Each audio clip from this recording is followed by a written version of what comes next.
வணக்கம். நான் சகி. இது என் விழிகளின் அமுதமழை நீ. அத்தியாயம் 25. நிலை கொள்ளாமல் தவிக்கிறேன். உன் ஞாபகங்கள் வந்து என்னை தீண்டும் போதெல்லாம் போதும் இந்த அவஸ்தை, முற்றுப்புள்ளி வைத்துவிடு. தொடர்புள்ளிகளை போட்டு நீட்டிக்காதே. என்ன பதில காணோம்? கன்னத்தில் கையின்றியபடி அவளை பார்த்து கேட்டான். அப்படியெல்லாம் ஒன்றும் இல்லையே என்றாள் திக்கி. உன் கண்ணில் தெரியுது என்றான் உறுதியாக. என்ன தெரியுது என்றாள் தடுமாற்றத்தை மறைத்து கொண்டு கெத்தாக. நீ என்னை ரசிக்கிற என்றான் பட்டென்று. ஆவென வாயை திறந்தவள் அப்படியே நின்றுவிட்டாள். அவன் அவளை பார்த்து லேசாக சிரிக்கவும் ரோஷம் வந்தவளாக, ஆமாம் நீங்கள் பெரிய ஹீரோ பாருங்க, உங்களை ரசிக்க என வெளியே கூறியவள், ஆனாலும் நீ அழகண்டா என மனதினில் சொல்லிக்கொண்டாள். ஹீரோவை தான் ரசிப்பீங்களோ என்றான் கிண்டலாக. அந்த கேள்வி அவளை ஏதோ செய்தது. சாரி, நான் அந்த அர்த்தத்தில் சொல்லலை என தன் தவறை உணர்ந்தவளாக சொன்னாள். படத்தில் வர்றவங்க தான் உன்னை பொறுத்த வரைக்கும் ஹீரோ, அப்படி தானே? அவன் கூறிய விதத்திலேயே அவ்வளவுதானா நீ என்ற துணி இருந்தது. அப்படி இல்லை பாஸ் என வியா சொல்ல வரும் முன் என தோல் குலுக்கியவன் சட்டென அங்கிருந்து நகர்ந்து சென்றான். என்ன இப்படி பேசிட்டேன் என நொந்து கொண்டாள். அவன் உள்ளே செல்லவும் தானும் அவன் பின்னே சென்றாள். உனக்கு வேலை செய்ய விருப்பம் இருக்கா இல்லையா? நாளைக்கு சொல்லு, இப்போ கிளம்பலாம் என்று ஜீப் சாவியை எடுத்து கொண்டு வந்தான். பாஸ், நான் விளையாட்டுக்கு தான் சொன்னேன், மற்றபடி என்று அவன் பின்னேயே சென்றாள். அதனால் என்ன வியனி, எல்லாருக்கும் எல்லாரையும் பிடிக்கணும்னு அவசியம் இல்லையே என்றான் மேலோட்டமாக. நான் விளையாட்டுக்கு தான் சொன்னேன், உங்களுக்கு என் மேலே கோபம் தானே என்றாள். இல்லை என்பதாக தோள்குழுக்கள் மட்டுமே பதிலாக வந்தது அவனிடம் இருந்து. அதற்கு பிறகு நீடித்த அமைதி அவளுக்கு அவஸ்தையை தந்தது. எதுவும் பேசாமல் சாலையில் கண் பதித்தபடியே வண்டியை ஓட்டினான் ராகவ். எப்போதும் அவன் தடுமாறியது இல்லை, அவன் நிலையில் இருந்து பிழன்றது இல்லை. அப்படிப்பட்டவன் இந்த கேள்வியை கேட்டிருக்கிறான் என்றால் அவள் தன்னைத்தானே காட்டி கொடுத்து கொண்டாள் என்றுதான் அர்த்தம். இதில் தவறு அவன் மேல் இல்லை. ஆனாலும் ஒரு பெண்ணாக அவன் கேட்டதும், ஆமாம் உன்னை ரசிக்கிறேன் என கூறவும் பாழாய் போன மனது தன்மானம் இடம் தரவில்லை.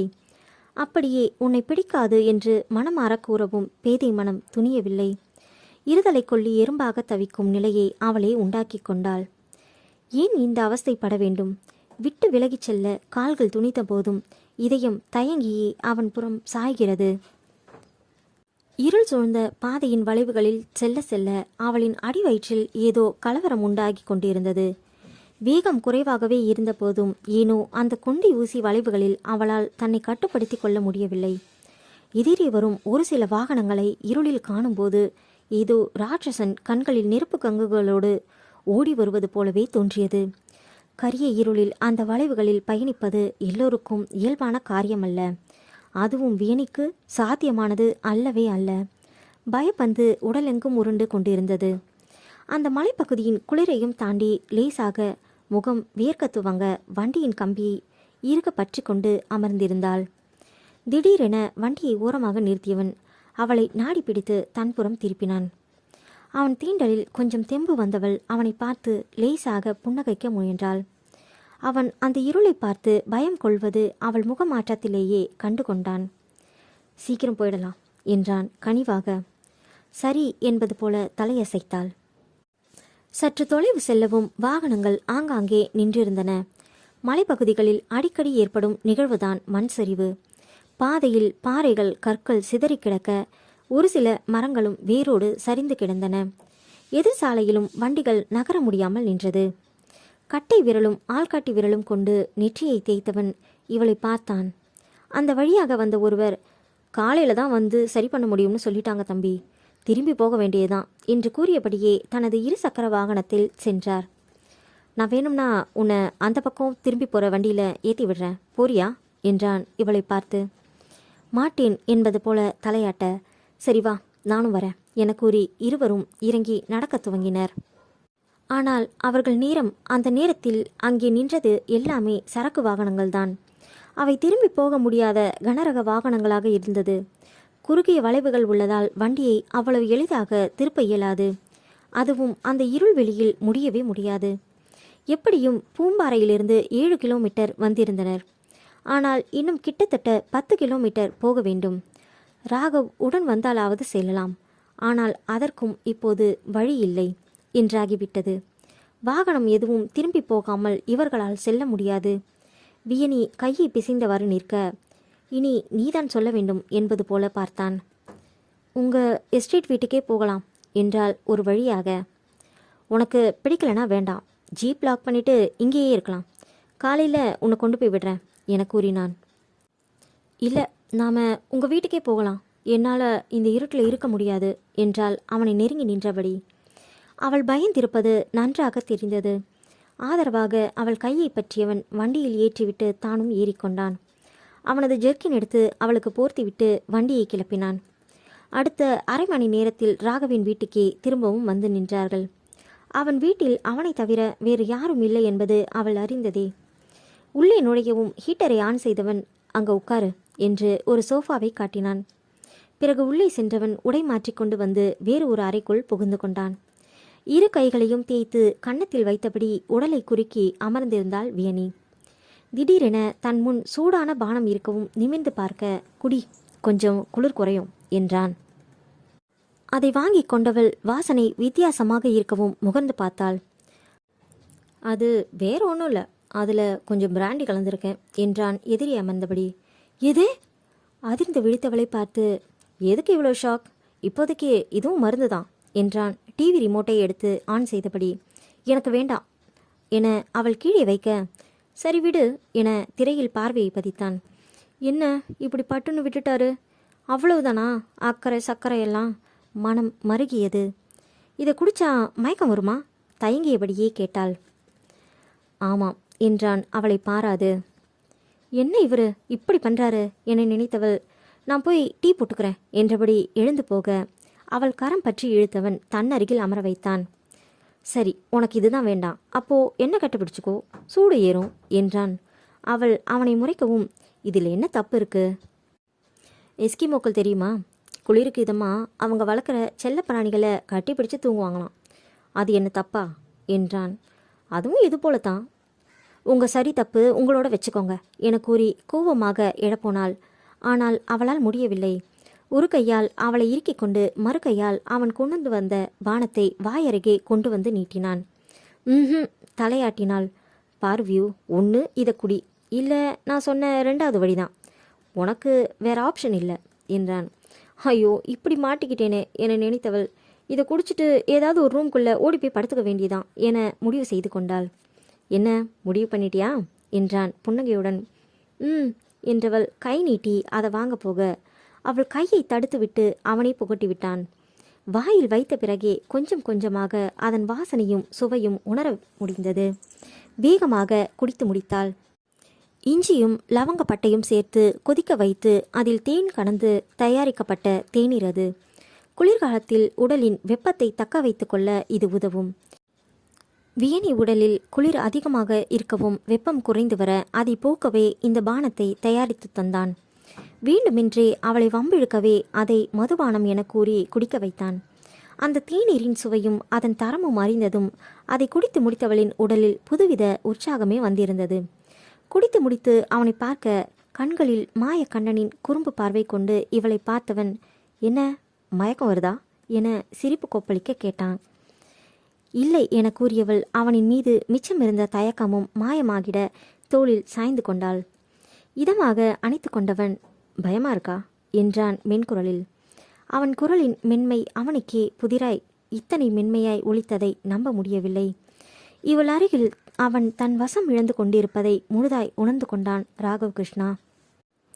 இல்ல பாஸ் என இன்னும் வாகாக சாய்ந்து கொண்டாள் வியனி. படம் பார்க்குறியா இல்லை தூங்க போறியா என கேட்டான். ஆனால் அவன் கைகள் அவள் தோளில் அழுந்த பதிந்து கிடந்தது. எங்கும் போகவிடும் நோக்கம் தனக்கில்லை என்பது போல. பார்க்குறேனே, என்ன படம் இருக்கு?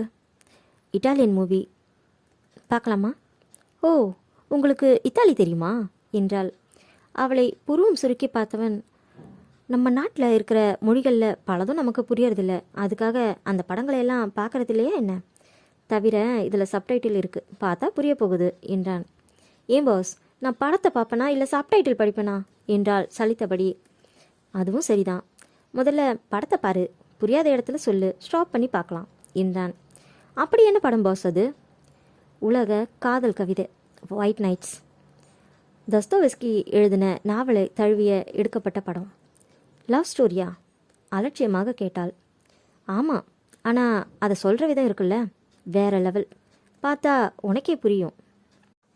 அதன் பிறகு ராகவ் எதுவும் பேசவில்லை. படத்தில் மூழ்கிவிட்டான். வீணியும் ஏனோ தானோவென பார்க்க துவங்க சிறிது நேரத்திலேயே அந்த திரை காவியத்தில் கரைந்து போனாள். எப்படி இருவரும் ஒன்றானார்கள் என கேட்டால் இருவருக்குமே தெரியாது. இயல்பாய் தோளில் சாய்ந்து அமர்ந்திருந்தவர்கள் இப்போது நன்றாகவே ஒட்டிக்கொண்டு இணைந்தபடி படம் பார்த்து கொண்டு இருந்தனர். பாதி படம் ஓடியிருக்கும். இடையில் எழுந்து சென்ற ராகவ் கையில் உணவுடன் வந்தான். சப்பாத்தியின் கோழி குருமாவும் இருந்தது. அப்போது வரை அவன் சென்றதையோ திரும்பி உணவுடன் வந்ததையோ கவனிக்காது படத்தை பார்த்து கொண்டிருந்தாள் பெண். இருவருக்கும் மேசையில் உணவு பரிமாறியவன் அவள் சாப்பிடாமல் படத்தில் லயித்து விட்டதைக் கண்டு தானே உணவை எடுத்து ஊட்டிவிட்டான். ஏதோ தாய் பறவை தன் குஞ்சுக்கு உணவு ஊட்டுவது போல வாயை திறந்து வாங்கி கொண்டாள். உணவை முடித்தவன் கை கழுவ சென்றுவிட படத்தில் மூழ்கியிருந்தவள் உண்ட உணவின் காரம் உரைக்க மேசையில் இருந்த தண்ணீரை எடுத்து கடகடவென குடித்தாள். ஏய் என்ற சத்தம் கேட்கவும் திரும்பியவள் அங்கே ராகவ் இடுப்பில் ஒரு கையும் பின்னந்தலையில் தடவியபடி ஒரு கையும் வைத்து நிற்பதை கண்டு என்னவென பார்த்தாள். அதை ஏண்டி குடிச்ச என்றான் கலவரமாக. ஏன், என்னாச்சு கேட்டவளை அவனது கலவரம் அனுமதி கேளாமலே தொற்றிக்கொண்டது. அத்தியாயம் 26. உன் விழிப்படலத்தில் தெரிந்த என்னை மீண்டும் மீண்டும் பார்க்கிறேன். இத்தனை அழகா நான் என்று. என்னாச்சு பாஸ் என விழிகளை உருட்டி கேட்டாள் வீணி. தண்ணி ஃப்ளாஸ்கில் வச்சிருக்கேன், அதை விட்டுட்டு இதை ஏண்டி எடுத்து குடிச்ச? காரசாரமாக கேட்டான். காரமாக இருந்துச்சு, நீங்கள் ஏதோ லெமன் சோடா கலந்து வச்சுருந்தீங்கன்னு எனக்கு தான்னு நினச்சி குடிச்சிட்டேன். ஏன் பாஸ், உங்களுக்கு வச்சிருந்ததா? நான் வேணும்னா உங்களுக்கு கலந்து கொண்டு வரட்டுமா என எழப்போனாள். ஹேய் வேண்டாம் இரு என கை நீட்டி தடுத்தான். இல்லை பரவாயில்ல, நான் போய் உங்களுக்கு கொண்டு வரேன். ஐயோ என தலையில் அடித்து கொண்டவன், அது லெமன் சோடா இல்லடி, லெமன் பகாடி என்றான். அப்படின்னா கூல்ட்ரிங்கா? சரக்கை ராவா அடிச்சுட்டு ஸ்டெடியாக நின்று பேசுகிற, உனக்கு கூல்ட்ரிங்க் மாதிரி தான் இருக்கும்.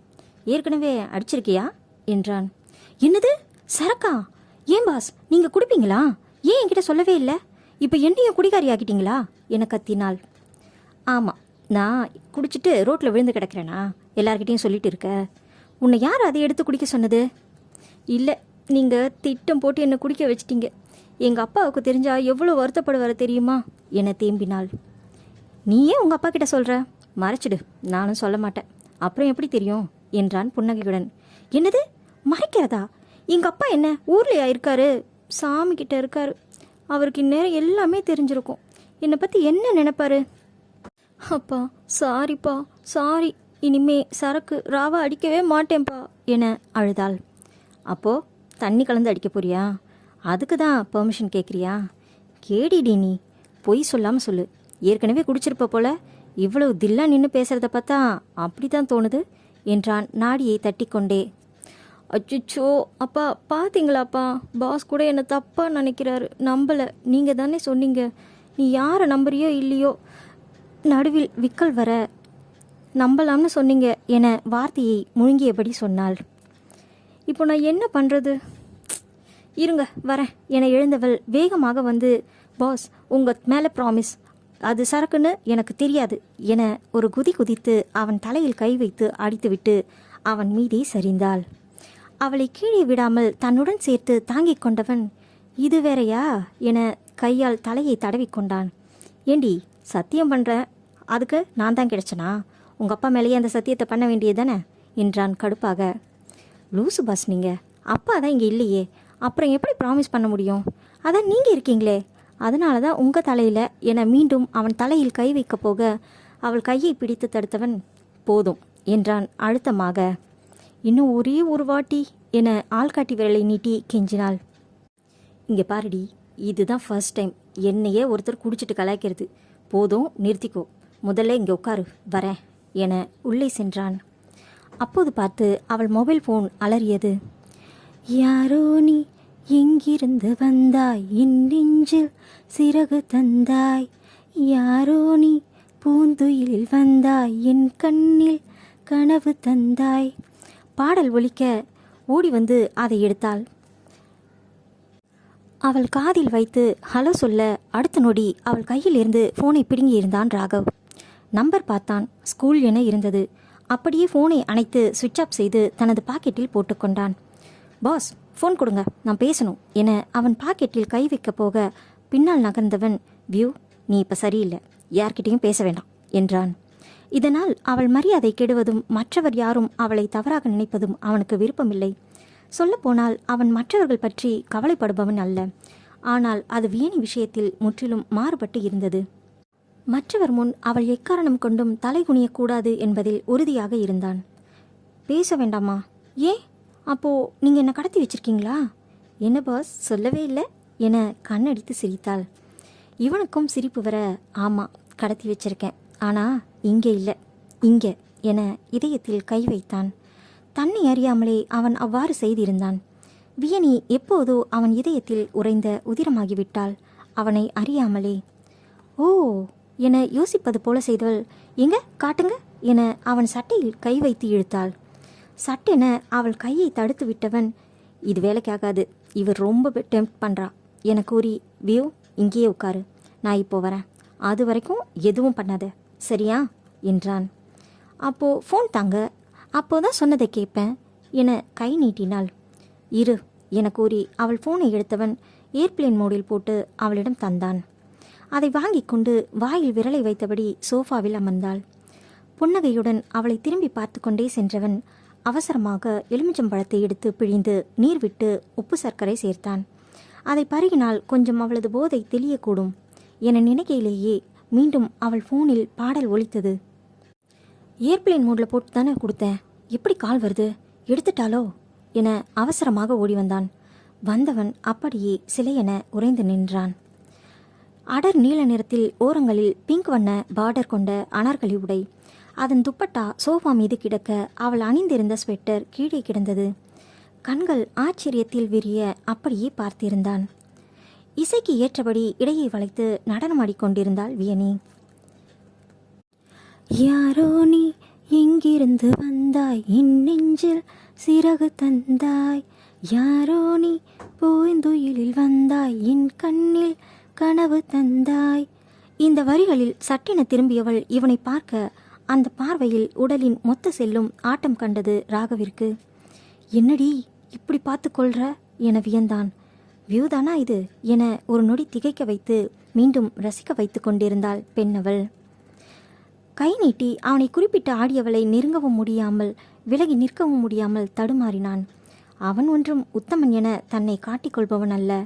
பல பெண்களுடன் பழகியும் இருக்கிறான். எவரையும் மனதின் ஓரத்தில் கூட பதிய வைத்தது இல்லை. அப்படியே அவனை நெருங்கி வரும் பெண்களை முன்கூட்டியே தன் நிலையில் இருந்து மாற முடியாது என தெளிவாக கூறிய பிறகே நெருங்க விடுவான். தன் தேவைக்கு மேல் யாரிடமும் எந்த ஒட்டுதலும் இருந்ததில்லை. அதற்காக எவரையும் கட்டாயப்படுத்தியதோ அல்லது ஏமாற்றியோ காரியம் சாதிக்கும் கயவன் அல்ல. நான் இப்படித்தான், ஏற்பதும் ஏற்காததும் அவரவர் விருப்பம் என விட்டுவிடுவான். ஆனால் அதே நேரம் தன் சுயநிலையில் இல்லாத பெண்ணை தீண்டும் அளவுக்கு தீயவனும் அல்ல. மனம் கவர்ந்த பெண் பளிங்கு சிலை போல கண்ணெதிரே நின்று உடலின் செல்களை அசைக்கும் விதம் நடனமாடும் போது என்ன அந்த வார்த்தைகளில் திகைத்து போனான். எது இப்போது நிகழ்ந்தது? வியூவை தனக்கு பிடிக்கும், ஆனால் அவளை நெருங்கும் அளவிற்கு பிடிக்குமா என தன்னைத்தானே கேள்வி கேட்டுக்கொண்டான். மரம் செடி கொடிகளை அணைத்தாயே, மலர்களில் இதழ்களை துடைத்தாயே, உன் கையில் நான் சேர்ந்தால் என் செய்வாய். அவனிடம் கேட்பது போலவே இருக்க ஆடிக்கொண்டிருந்தவளின் வளைவுகளில் விழுந்து எழுந்தன அவன் விழிகள். வளைவுகள் சாலைக்கு மட்டுமா ஆபத்து? பெண்ணவளின் வளைவுகள் ஆணின் உறுதிக்கும் ஆபத்தாய் போக மெய் தீண்டாமல் இமைகள் கொண்ட விழிகள் மட்டும் தீண்டிக்கொள்ள இதமாய் பற்றி எறிந்தது அவன் ஆண்மை. ஆண்மையின் அழகு பெண்மையை ரசிக்கும் நேர்மையில்தான் உள்ளது. உன்னை எனக்கு பிடிக்கும் என கூறி நேரடியாக பார்க்கும் தைரியமே ஆண்மை. மறைந்து நெளிந்து கள்ளப்பார்வை பார்க்கும் கோடைத்தனம் ஆண்மையாகாது. வனங்களின் மகன் என பிறந்தாயே, புலிகளின் மடியினில் வளர்ந்தாயே, மான் என்னை நான் தந்தால் என் செய்வாய்? புருவம் உயர்த்தி கேள்வி கேட்டவளின் நயனத்தில் மொத்தமும் தொலைத்தவன் உறுதி, அடியே போதும்டி, இம்சிக்காத என மனமாற சபித்தான் அந்த காரிகையை. மாறாதே உன்னை உன் போல ஏற்றேனே, ஆனாலும் உண்மையை நின்று கேட்டேனே, உரைத்திட யாரோ நீ. திடீரென பாடல் நிறுத்தப்பட திரும்பி பார்த்தவள் முகம் சுருங்க, எனக்கு பாட்டு வேணும் என சின்ன பிள்ளை போல சினுங்கினாள். வியூ, போதும், இதுவரைக்கும் பண்ணதே போதும், இதுக்கு மேலே தாங்காது என அவள் கரம் பற்றி இழுத்தான். எங்க பாஸ் என கேட்டபடியே அவன் தோளில் சாய்ந்தாள். தூங்குறதுக்கு என்றான் அங்கிருந்த அரைக்கதவை திறந்தபடி. நான் வரமாட்டேன், நீங்கள் போய் பத்திரமா தூங்குங்க, நான் உங்களுக்காக இங்கேயே பாதுகாப்புக்கு இருக்கேன், தூங்காம என்றாள். எனக்காகவா? ஏன்? புரியாமல் கேட்டான். உதட்டில் கை வைத்து சொன்னவள், அட என்ன பாஸ், இன்னும் சின்ன பிள்ளையாவே இருக்கீங்க, அது எப்படி ஒரு வயசு பையனை வெளியில் படுக்க வைக்கிறது? அப்புறம் உங்களை யாராச்சும் கடத்திட்டு போயிட்டா என்ன பண்ணுறது? உங்களுக்கு நான் தான் பாடி கார்ட் என்று சல்யூட் அடித்தாள். அடேங்கப்பா, இந்த இஞ்சி இடையழகோட எனக்கு ஒரு பாடி கார்ட் தேவைதான் என சிரித்தான். எஸ் பாஸ் என மீண்டும் சல்யூட் அடித்தாள். நெற்றியில் புரண்ட கூந்தல் கற்றையை சரி செய்து காதுக்கு பின் இழுத்து விட்டான். சரி வா தூங்கு என கைப்பற்றி இழுத்தவனே, மாட்டேன், நான் தான் பாடி கார்ட், நான் தான் வெளியே தூங்குவேன் என ஜம்பமாய் சொன்னபடியே அவன் மீது மயங்கி சரிந்தாள் போதையில்.